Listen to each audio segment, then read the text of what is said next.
আর এই মুহূর্তে যারা আমার ভিডিওটা ক্লিক করেছেন তাদের উদ্দেশ্যে বলছি, এই যে দারবি নাসিরকে ধরা হয়েছে, এইভাবে এক এক করে এনসিবি জুলাই যোদ্ধা সবগুলিকে অ্যারেস্ট করেন, রিমান্ডে নেন, দেখবেন বাংলাদেশ সোজা হয়ে গেছে। বাংলাদেশের জনগণ এখন আর তাদেরকে খায় না, চায় না। একজন সুনামধন্য ব্যক্তিকে নিয়ে বাজে ধরনের মন্তব্য করেন, এই যে পাটুয়ারি, এগুলি টোকাই, এগুলি গ্রাম থেকে ঢাকা শহরে এসে কিছু লোকজন নিয়ে যে সমস্ত বাজে মন্তব্য করেন, কিন্তু অরিজিনাল ঢাকার যারা লোক আছেন তারা কিন্তু ভদ্র বলেই কিন্তু তারা এতটা প্রশ্র পেয়ে দিচ্ছেন। এতদিন পর্যন্ত রুডে গার্ডে মাঠে ছিলেন, এখন এদেরকে নিয়ে রিমান্ডে দেন, দেখবেন কত কোটি টাকার মালিক। জুলাই যুদ্ধা কইরা মানুষের হক, মানুষের জানমাল রক্ষা করব তো দূরের কথা, এগুলি আত্মসাৎ করছে এই গ্রুপটা। এই যে স্ক্যানে দেওয়া যে ছবিগুলি, এগুলি প্রত্যেকটা চোর বাংলাদেশে যেখানে পাবেন রুডে গার্ডে মাঠে তাদেরকে গণদোলাই দিয়ে মেরে ফেলবেন।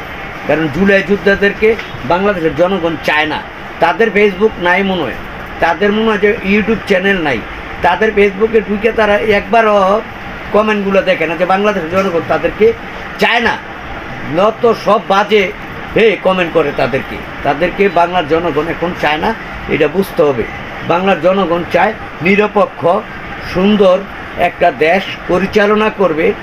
বর্তমান সরকার যিনি ক্ষমতায় আছেন উনি চাইলে সব কিছু করা সম্ভব, কিন্তু উনি মাঝে মধ্যে দিয়ে এই যে নাহিদ, সাদরিত আলম, আসনাত আবদুল্লাহ, এই আর কাছে না এই যে পাটুয়ারি, এই ধরনের এই যে সাদরিত কায়ম মায়ম না কি, এগুলি সবটি একলগে থুবাইয়া গুলিস্তান আইন না ল্যাংডা করে জুলাই তুইয়া দেন সুটকি হইয়া এর শিক্ষা পাইলে তাইলে বাংলার জনগণ খুশি হবে। তাদেরকে সুটকি দিয়া থনিয়া বাংলার জনগণ তাদেরকে আর দেখতে চায় না, কারণ এগুলি অনেক টাকা পয়সার মালিক হয়েছে। এক সময় এই টোকার বাচ্চারা খাওয়ান পায় নাই, ঢাকা শহর এনে আসছে, আরেকজনে দারবি সিগারেটের লেগে আর ফুটকির বিচ্ছে অনেক ঘুরছে, এই যে দারবি নাচছে। আর কথা নেই কি একজন বড় নেতা হয়ে গেছে, তারপরে বা রাগা বোয়াল এই দেশ বহুত আছে, একজন মানুষের ডাক্কা তুলাইতে পারবা না তোমরা।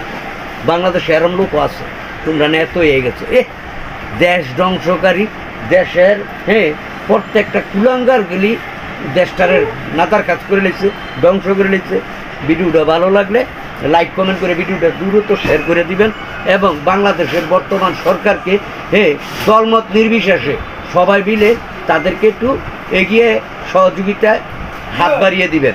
কোন সহযোগিতা?